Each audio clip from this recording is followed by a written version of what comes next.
구원의 말씀. 희망이란 무엇입니까? 희망은 기대하는 동시에 의존하는 마음으로 미래를 지향하는 자세다. 말은 들었는데 이게 무슨 말이야? 뭐 좋은 것만 다 모아놓은 거 아니야? 그래서 제가 이것을 세 가지로 나눴습니다. 당신 만약에 희망의 사람이라면 머리로는 기대하고 마음으로는 의존하고 다리로는 새 걸음을 걷는 것입니다. 다시 머리로는 기대하고 마음으로는 의존하고 다리로는 새 걸음을 걷는 것입니다. 그럼 하나하나 한번 따져보죠. 자, 희망이란 무엇입니까? 머리로는 기대하는 것입니다. 복음이란 하나님의 아들 예수 그리스도에 대한 것입니다. 진리 안에는 보편성이 있고요, 독특성이 있어요. 보편성이란 뭐냐면요, 하나님은 나를 사랑하신다, 하나님은 나를 구원하신다, 하나님은 내 기도를 들으신다, 하나님은 나를 좋은 곳으로 인도하신다, 하나님 나를 도우신다, 뭐 이런 거 있잖아요. 사실 근데 이거는 제가 하나님이라고 붙였지만 이거는 이슬람에도 있고요, 불교에도 있고요, 미신에도 있고요, 모든 종교에 다 있어요. 뭐 부처님은 나를 도우신다, 부처님은 나를 사랑하신다, 뭐 산신령, 내가 기도하고 있는 그 미신에 있는 산신령은 아기동자는 나를 도우신다, 내가 기도하면 도우신다, 사랑하신다. 그건 사실 모든 종교에 다 있어요. 그래서 진리에는 보편성이 있죠. 근데 복음은 그 보편적인 것만 이야기하지 않아요. 아주 독특하고 유일한 것에 대한 이야기에 더 가까워요. 그리고 이 복음이 주는 내러티브는 유일한 이야기예요. 뭐냐면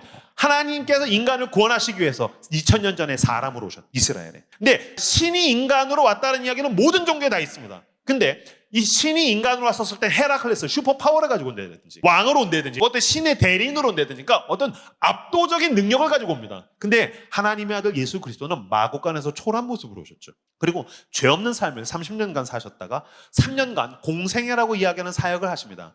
그 사역에 대한 이야기가 마태마가 누가 요한복음에 그대로 기록되어 있죠. 복음을 전파하시고 죄인들의 친구가 되어주시고 병자를 고치시고 가난한 자들을 먹이시고, 이런 이야기들, 일련의 이야기들. 그 다음에 마지막에 뭐가 나옵니까? 구속, 대속. 그래서 그가 너와 나의 죄를, 죄 없으셨던 그분께서, 하나님의 아들이 너와 나의 죄를 오물과 같이 뒤집어 쓰시고 십자가로 걸어가서 대신 처참하게 죽임을 당하셨다. 그 다음에 마지막, 그는 죄와 사망의 권세를 이기시고 부활하셔서 이제는 모든 믿는 자들의 구주가 되어주신다. 구주란 두 가지 단어의 합성어입니다. 구원자면서 주인이란 뜻입니다. 이것이 복음이에요. 그래서 복음은 오직 기독교에만 있는 거죠. 복음은 오직 성경에만 있는 것입니다. 근데 이 복음, 하나님의 아들이 우리를 구원하셨다는 이 복음을 저는 너무너무 사랑하는데요, 이 복음이 우리에게 놀라운 희망을 가져다 줍니다. 예수 그리스도께서 십자가에서 죽으실 때 7마디의 이야기를 하십니다. 7마디. 여기서 제일 마지막에 뭘 하셨냐면요, 다 이루었다라고 하셨어요. 이 다 이루었다라는 말이 헬라어는 그리스어란 말입니다. 그리스어 원어로는 한번 따라서 해주시겠어요? 테텔레스타이.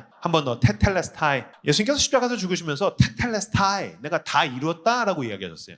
이 테텔레스타이는 무슨 뜻이냐면요, 내가 완벽하게 이루었다라는 뜻이에요. 내가 완벽하게, perfect. 내가 완벽하게 성취했다. 내가 완벽하게 이뤘다. 미션 컴플릿. 내가 완벽하게 이뤘다. 이것은 두 가지 의미를 이야기합니다. 첫 번째, 당신에 대한 개인적 구원을 완성하셨다는 뜻입니다. 그래서 당신이 어떤 삶을 살았든지 간에, 당신이 이후로 어떤 실수를 하든지 간에, 심지어 미래에 어떤 실수와 실패와 죄를 지을지라도 그리스도 안에 있다면 당신은 완벽하게 구원을 얻었다는 뜻이고, 두 번째로는 온 세상에 대한 구원에 대한 이야기입니다. 그래서 여러분, 온 세상이 기근과 지진과 전쟁으로 갈지라도 여러분 놀라지 마십시오. 그건 성경에 기록되어 있는 것입니다. 온 세상은 종말을 향해서 갑니다. 모든 인간이 노화되어서 죽음을 향해서 가듯이 온 세상은 멸망을 향해서 갑니다. 근데 임형규가 노화되어서 죽었을 때 하나님께서 임형규를 퍼펙트, 완벽하게 구원하셨듯이, 그래서 완벽하게 구원하실 것 저는 믿습니다. 마찬가지로 온 세상이 종말과 멸망을 향해서 가서 끝날 때에 하나님의 아들 예수 그리스도는 테텔레스타이, 난 온 세상을 완벽한 하나님의 나라로 만들 거야. 그래서 그가 테텔레스타이라고 하셨다는 것은 십자가에서 죽으심으로 말미암아 개인의 구원과 온 세상의 구원을 완성하셨다라는 뜻입니다. 근데 문제가 있죠. 그렇군요. 여기저기서 지금 아멘이 나오고, 그렇구나, 주님이 나의 구원을 완성하셨구나. 그리고 나서 집에 가가지고 은혜 받고 집에 가서 거울에서 보면은 이 구원받은 얼굴이 아니에요. 그렇지 않아요? 이게 구원받았는데 왜 내가 이 모양으로 사는 거지? 구원받은 얼굴이 아니에요. 얼마 전에 제가 그 넷플릭스에서 몇 달 전에 중증외상센터라는 그걸 봤어요. 주지훈이 의사로 나와요. 너무너무 재밌게 봤어요. 주지훈은 세상에 봤는데 10등신이에요. 비율이 10등신이야 정말. 얼굴이 요만하고 키가 막 너무 커. 10등신이야. 와, 주지훈 진짜 비율 죽인다. 아름답도다 하나님의 형상이요. 그러고 나서 거울에 서면은 10등신이 아니라 그냥 등신이 있는 거예요. 왜 하나님이 주지훈은 조각칼로 만들고 난 주먹으로 다져서 만든 것 같은 느낌이 있지? 왜 하나님이 주지훈은 막 비율을 너무 신경 썼는데 왜 하나님이 나는 그냥 막 옛다 막 팍팍 막 해가지고 미안하다 막 약간 그런 느낌이 있지? 뭐지? 무슨 말이냐면 오늘을 살아가고 있는 나와 너는 테텔레스타이 퍼펙트라면서요. 뭐가 퍼펙트해요? 난 너무 미완이죠. 결핍되어 있죠. 찢어져 있죠. 상처나 있죠. 다 바사삭 부서져 있죠. 멘탈도 부서져 있고 내 통장도 부서져 있고 다 부서져 있어요. 테텔레스타이 하면서 2000년 전에 완성하셨다면서 나 왜 이 모양으로 살아야 되는 거죠? 신학자들이 이렇게 얘기합니다. 하나님이 구원은 이미 이루셨지만 그 완성된 하나님의 나라가 아직 오지 않았어. 그래서 하나님의 백성들은 이미와 아직 사이를 살고 있어. 말은 그럴싸한데 나는 이렇게 하나만 함을 너무 싫어해요. 그러니까 뭐야? 뭐 아무 일도 일어나지 않았다는 거잖아. 그러니까 구원하셨다면 그러니까 그게 나한테 무슨 효력이 있냐고. 그게 나한테 어떤 의미가 있냐고. 그러니까 이미 아직 사회에서 그냥 이렇게 찌질하게 살아는 거잖아. 그러니까 내가 사는 게 그지 같아서 희망이 없어가지고 결혼도 안 하려고 하고 사는 게 너무 힘든 거잖아. 저도 이 이미와 아직 사이 너무 관념적이다, 추상적이라고 생각했었는데 제가 최근에 본 제임스 스미스라는 신학자가 쓴 시간 안에서 사는 법이라는 책이 있어요. 이 책 너무너무 좋은 책이에요. 여기서 이미와 아직 사이를 살고 있는 그리스도인의 운명을 뭐라고 한 단어로 너무 직관적으로 표현했어요. 당분간, for the time being, 당분간이라고 표현했어요. 하나님의 사람들이 너무 찌질한 모습을 가지고 살 때에 for the time being, 당분간이 무슨 뜻인가? 자, 제가 두 가지 예를 들어드릴게요. 똑같은데 하나만 차이가 있어요. 첫 번째, 한 청년이 사는데 원룸에서 살아요. 원룸이 8평이에요. 그리고 여긴 막 썩은 원룸이에요. 너무너무 가난해요. 그래서 에어컨을 틀면 히터가 나와요. 히터를 틀면 에어컨이 나와요. 있으나 마나한 거죠. 그리고 막 외롭지 않도록 막 쥐가 나와요. 막 바퀴벌레 나오고. 난 언제까지 이런 데서 살아야지. 에어컨 틀었더니 히터가 나오고 있어. 너무너무 괴로워. 습해. 뒤질 것 같아.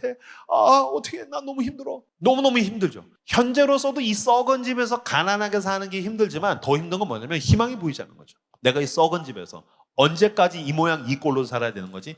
이게 사람으로 하여금 돌아버리게 만드는 거죠. 자, 두 번째 예, 똑같아요. 집이 원룸이에요. 썩었어요. 막 장판 썩었어요. 그 다음에 막 에어컨 틀면 히터 나와요. 히터 틀면 에어컨 나와요. 쥐 나와요. 외롭지 않아요. 너무 괴로워. 내가 언제까지 여기서 살아야 되지? 한 가지 차이가 있어요. 뭐냐면 이 동네에서 한 아파트를 신축하고 있는데 그때 3년 전에 이 아파트에 분양을 넣었다가 이 청년은 테텔레스타이, 퍼펙트, 완벽하게 당첨됐어요. 근데 그 집은 지금 공사 중이에요. 아직 오지는 않았어요. 하지만 이 청년은 그 공사장을 지나갈 때마다 때때로는 아니면 그는 분명하게 믿고 있어요. 이 건설사는 신실하게 일하고 있어. 마치 하나님처럼. 이 건설사는 너무너무 막 유명한 건설사이기 때문에 이 회사는 부도날 일이 없어. 온 세상은 멸망해도 하나님 나라는 멸망하지 않듯이 이 건설사는 신실하게 하나님의 열심으로 일하고 있어. 난 그걸 믿어. 그 나라는 나를 향해 다가오고 있어. 그러니 나는 언제까지 원룸에서 고통받으면 되죠? 당분간, for the time being. 불안하고 두렵고 죽을 것 같을 때마다 그는 테텔레스타이, 그 신실한 건설사를 믿는 거죠. 여러분, 건설사를 믿고 당신이 금융에다가 돈을 저축해 놓은 그 회사를 믿고 그 은행 계좌를 믿는다면 어찌하여 지금도 낮밤을 신실하게 운영하시는 하나님을 믿지 않겠습니까? 그 하나님은 조금의 오차도 없이 온 우주 만물을 자전과 공전을 통해서 이 태양계를 운영하시는 분이십니다. 그리고 여러분, 그 하나님은 나와 당신 같은 구원받을 자격이 없는 죄인을 구원하시기 위해서 그 아들을 아끼지 않고 내어주신 분이십니다.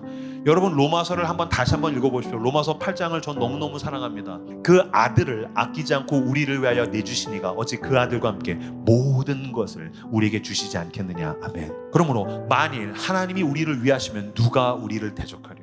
여러분, 두려워하지 마십시오. 테텔레스타이, 당신의 구원이 이미 이루어졌으므로 당분간 참고 당분간 견디며 주님을 믿음으로 따라갈 때 주님께서 예비하신 가장 좋은 날이 우리를 향해서 다가오는 줄로 믿습니다.